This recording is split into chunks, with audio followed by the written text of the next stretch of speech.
what are the workarounds that we can use? And yeah, there are so many myths out there. And is it also, I'll put this to the group, is it also a matter of saying, okay, we're going to let this one go for now. We're going to let this one go. People still want to believe that you only use 10% of your brain. Okay. Oh, that's, Yeah, have at it. But people who are advocating, Dale's cone of learning, is that something that deserves more time? And then, so I think that there's maybe it's a choose your battles type of thing. But to your point, Bob, is they still teach learning styles. You get your master's in instructional design, learning styles is one of the topics that they teach, right?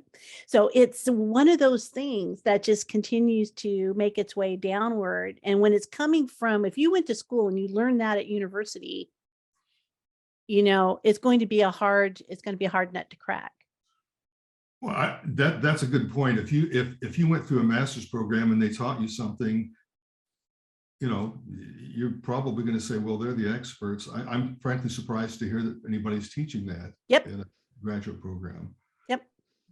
I do a lot of work for ATD, and I repeatedly come across people who say, gosh, if I had only knew that in my master's program, they taught me this in my master's program. Okay. Yeah, right on. I always just tell people, the world's not going to accommodate your preferences, any more than, and then that's not a reason for it. It's just say, and the other thing is, what are we going to do? Create 4 or 5 different approaches to everything we teach so that you can select all video or all reading or something else. I always just say, it's not learning styles, it's good design. Good design is what we need to focus on. And that will, and if I don't want to deal with learning styles, I'll say good design will handle your learning preferences, because good design is not going to use just one approach anyway. Right. So good design is the solution. And that kind of steers us away from having that to have the discussion. Right. That's a great point. That's a great point. Good design will take care of itself. So maybe if we focus, okay, great, learning styles. Ooh, okay, how about if we focus on design? Let's design this appropriately. Right. I think that's a great approach. Great approach. Erica. Talking about today, the idea here, like what are our solutions, or what can we do? We're going to be good stewards. We're poor learning styles, but it's a really great example. I remember reading about the idea that it's not the learner's preference that we are to be designing to. So to Bob's point about good design, you look at with which you're design, like what's the content, and then how do you design the content? Is that something that should be a practice where they're actually doing it? Then that's kinesthetic learning, right? So you're trying to comprehend the best way for somebody to take in that information. And that might be multimodal. So Shannon, to your question that you're posing to us today is like, what can we do if we're being good stewards? I think maybe knowing what an alternative is, and it's not so black and white, but the only kind of visualization I'm coming up with is like a coin. So if somebody presents us with learning style and they're feeling like, but I learned it in my master's program, which I'm also very sad to hear because I did not learn that in mine. So yikes.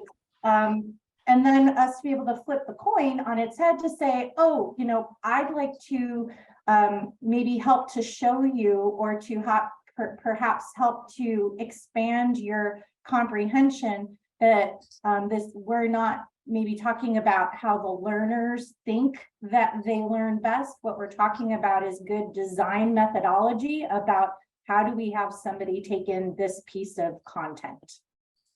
But that means we have to know that ourselves, which means, to your earlier point, we must always be iterating and willing. We want to be stewards, that we're the ones who are going to consume that information to say, oh, like this, these are myths.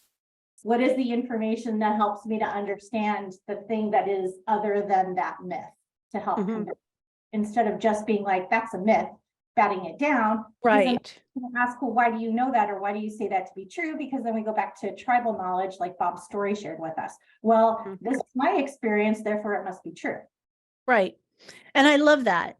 I think you and Bob both, same message there that I really appreciate is someone's coming to us about, XYZ myth, just flipping the conversation on, okay, that aside, what content, what's the context of the content that's going to be successful?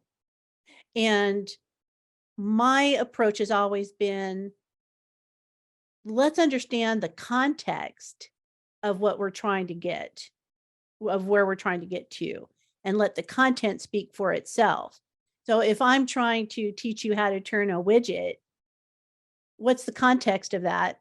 And what's the best content that's going to help people know how to turn a widget? It has nothing to do with style, preference, reading, activity, kinesthetic. It's what's the best content, a best approach that's going to help people turn a widget. So if you focus there, Yes. right, then maybe we don't have to, in some cases, have to have the debate, at least right then and there. Later on, we can go to Erica's point, you know, help me understand. Help me understand this. Where did that information come from? Because you can sometimes I go from a place of ignorance. I just say, I've never seen that before. I don't know what you're talking about. Help me understand where that came from. And see where they go. So I don't know. But I like the approach of just saying, let's just focus on the content, people. So thank Yeah. you for that. I'll just go right across my board. Maureen.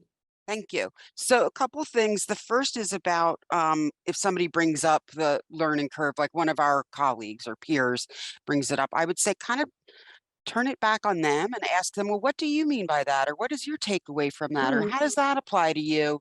Because sometimes people will drop some of these myths to appear learned or like they are on top of Oh. things. So just finding out what their perspective is on it. That's one thing. But the other is around where people think like, oh, they only use a certain, they're this style, therefore they can't do this. Is like, I think we can all do a better job of building in reflection time in our learning and saying, okay, based on what you've just taken in and what you know about yourself, what are some ways that you can commit to making sure, that you apply this or that you continue this learning? Where do you want to know more?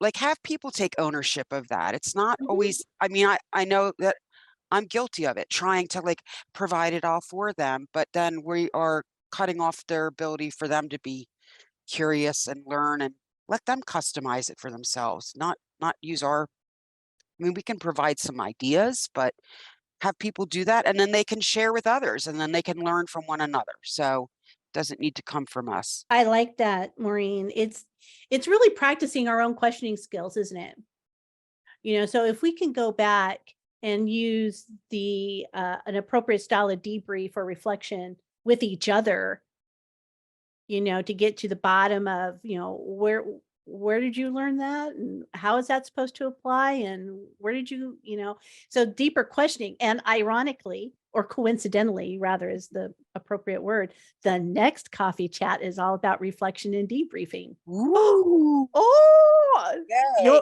your $20 is in the mail. Okay, so good one on that. So I love that approach. Let's turn it on. Let's refine and hone our own investigative and questioning skills with each other.